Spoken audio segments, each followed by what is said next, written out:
It's 12:32. You are listening to the Mid-Morning Talk on Salam Media with me, Maria Mukwanda. So last week we spoke about anxiety in children with Islamic Care Line social worker Shuhaida Adam, and this week we are tackling avoidant personality disorder. The term avoidant has become a buzzword in recent years as attachment styles or the way someone engages in a relationship with another person have become popularized through social media. Though everyone exhibits attachment styles, people with avoidant personality disorder or AVPD experience that fear at an extreme and pervasive level. Shuhaida Adam is joining me on the other side of the stream. Assalamu alaikum wa rahmatullahi wa barakatuh. Shuhaida, shukran for joining us once again. And avoidant personality disorder, I mean, it's the first time I'm hearing of something like this here. What is it? Walaikum salam. It's a fascinating topic. It's a fascinating area of mental health that when you know more about it, you will realize just how present it is in our population. So I don't have statistics for South Africa, but I know in the United States, because there's a lot of statistics available there, 2 to 5% of their population actually presents with this disorder, which translates into millions of people. In South Africa, I'm pretty sure we have quite a high number. So we tend to see people with traits of avoidant personality. However, to get an actual diagnosis, we at Islamic Care Line, we will refer people rather to a clinical psychologist or psychiatrist because as counselors, we do not provide diagnoses. But it's important to have an understanding of what is all of this about. So avoidant personality disorder, it is characterized by, you can regard it as 3 components. Social inhibition.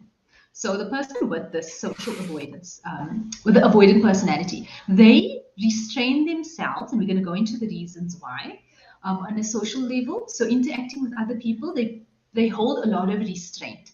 And it starts off from what's going on, the messages inside their mind. The messages encourage them, and they themselves, they will not open up. There is a great feeling of inadequacy. So this is in different areas of their lives.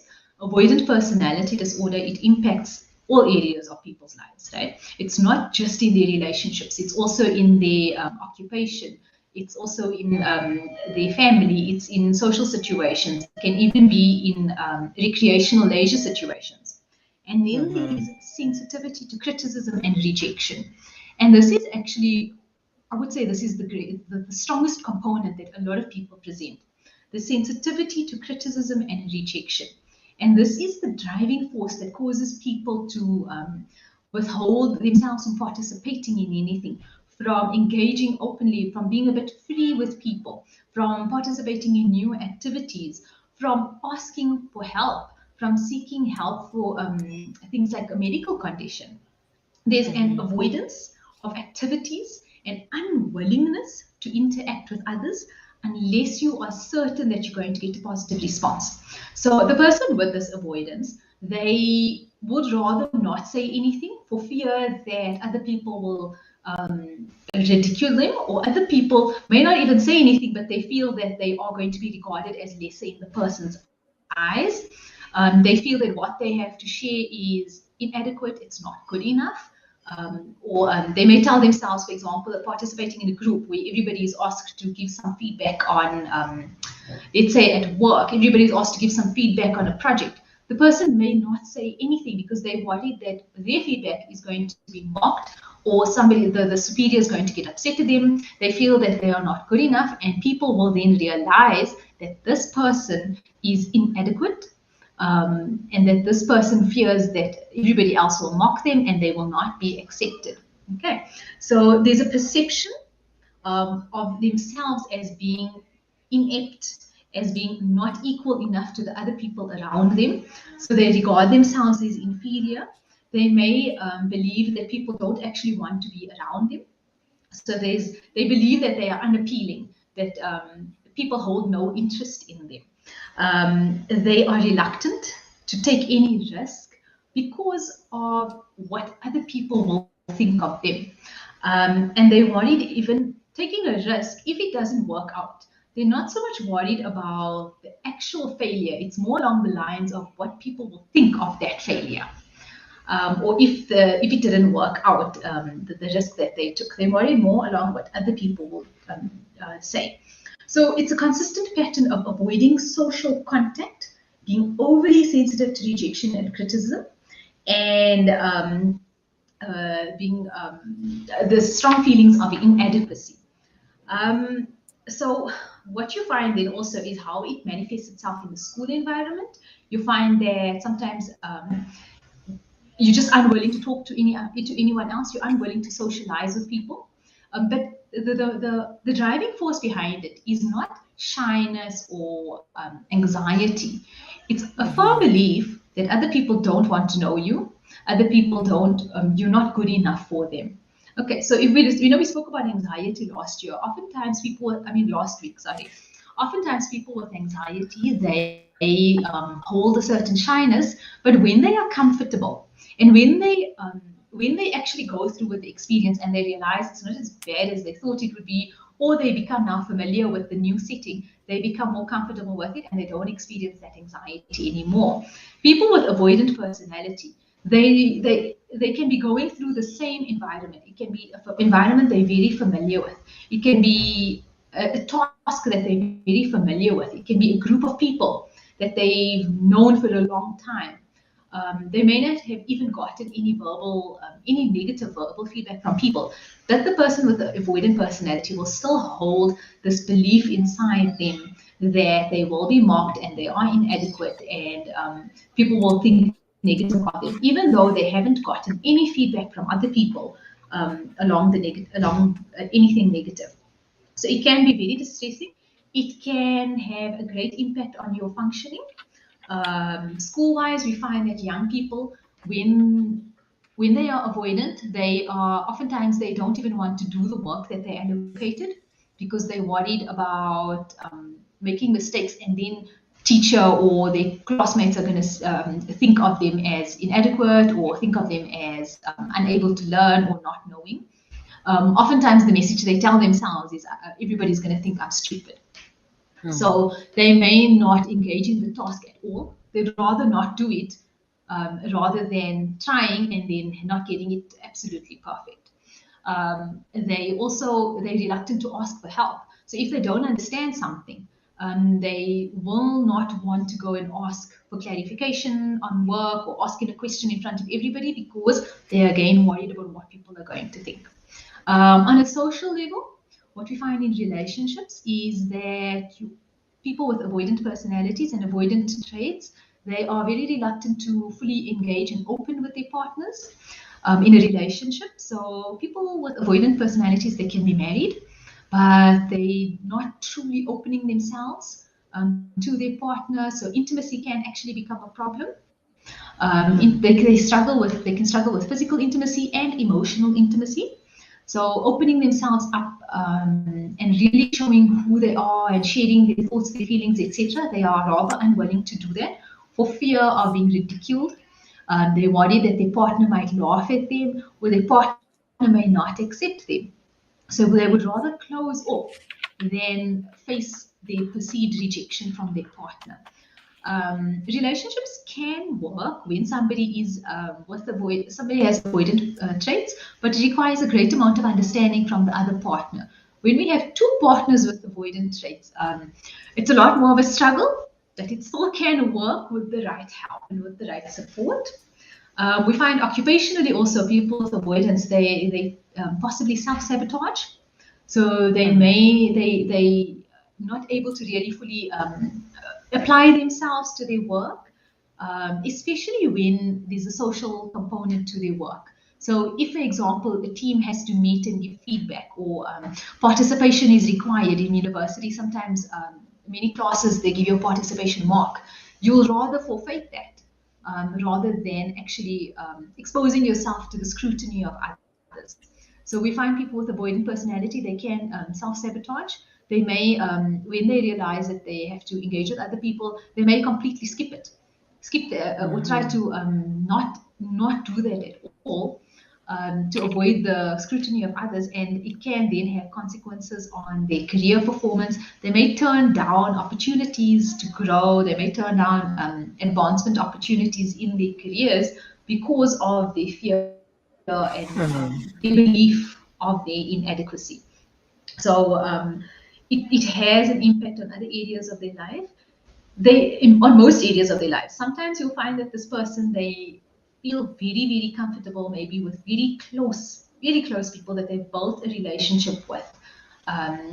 They may be closed off even from their own family members, but they may have maybe one or two significant friends that they've known. Perhaps they've grown up with this person, so they then feel as fully accepted, and they've gotten a lot of verbal reassurance from people, the people that they completely trust. So that then they may display less avoidant traits in that circumstances. So getting help is another challenge on its own, because oftentimes people with avoidant personalities, they may feel sick, but they're too shy to go in. Sorry, not too shy. They're too anxious, or they're too afraid to go and seek help. They may fear ridicule. They may fear judgment. They may fear that the practitioner that they're going to seek help from may not regard their problem as serious. So even actual physical illnesses, sometimes you'll find that this is the person who will have a pain and who will have an injury, but they don't go and get it looked at. They will carry on until it reaches a point where it's now serious, and they may collapse, or some other serious condition comes about because they've avoided going for help, and not because of financial reasons, but because of the fear of the engaging with the practitioner.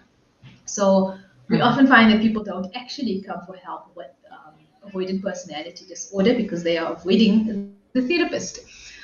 They are worried about the experience around the therapy. However, those who do, oftentimes they get sent for another co-disorder that they may possibly have. So they may have depression, anxiety, substance use disorder. They may be struggling with concentration. They may even become suicidal. So that is how they may end up in therapy for another reason. Wow. The reason why we say that they may even become suicidal is because living with this, with very difficult thoughts in your mind, it can drive people to consider ending their lives. And also what we find is that people with avoidant personality, they tend to close themselves off from social engagement and social activities. So they may reject invitations, and they may not talk to people, they may not openly engage with people or pursue relationships. What they then struggle with is loneliness. So the difference here, people with perhaps shyness and introverted people are very content with their own company, and they don't really seek out any other social engagement because they're happy enough to be on their own. People with avoidant personality, they yearn for social company, they yearn for a relationship, but they're unable to open themselves up and to engage in that. So they struggle with loneliness. It can be very pervasive, and loneliness on its own, it's I think we can do a whole show on loneliness and the consequences of loneliness on it. So they will struggle with that, and that can lead them to then other maladaptive behaviors, like I said earlier, like substance abuse or self-harm, self-sabotage, etc. So people, like I said, they will end up via other means, usually in therapy, and then a therapist would then be able to pick up that avoidance is a trait with this person. Treatment. So there's no real medication for avoidant personality because it's a personality. We look at trying to overcome the behaviors. So we look at where it starts. There's a lot of theories about where it started. Oftentimes we look at a person's childhood. Attachment is usually formed from babyhood, so from being an infant already. A newborn, they learn attachment to their caregivers who meet their primary needs. So with that, we look a lot at childhood, and if we pick up that there were certain difficulties from childhood, we will address that. We will help overcome that, and using other types of more clinical therapies, such as cognitive behavior therapies, schema therapies, we will then assist the person to then overcome the difficulties around avoidant personality, and to change the narrative that's in their mind that is allowing them to actually implement the traits of the avoidance. Mm-hmm.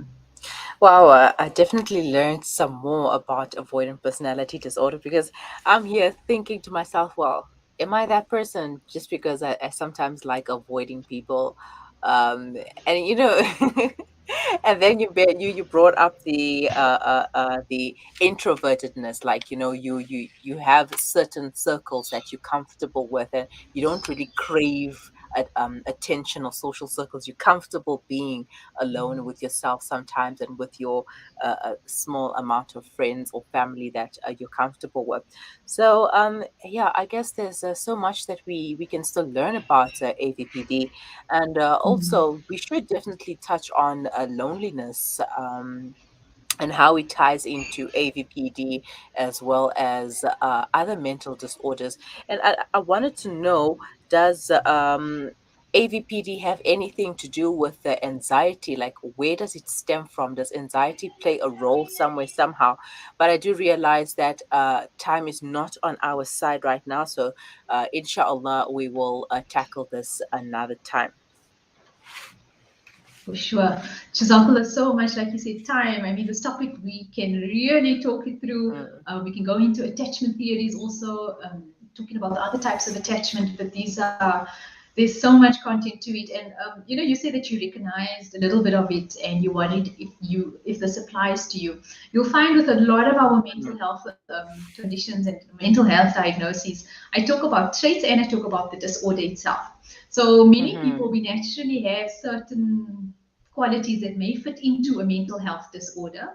But the actual criteria for being diagnosed with a disorder is a lot more specific than just a few traits. And it has to be very yeah, pervasive in somebody's life and it has to have a serious impact in your functioning. So always examine the impact that the certain traits that you're worried about.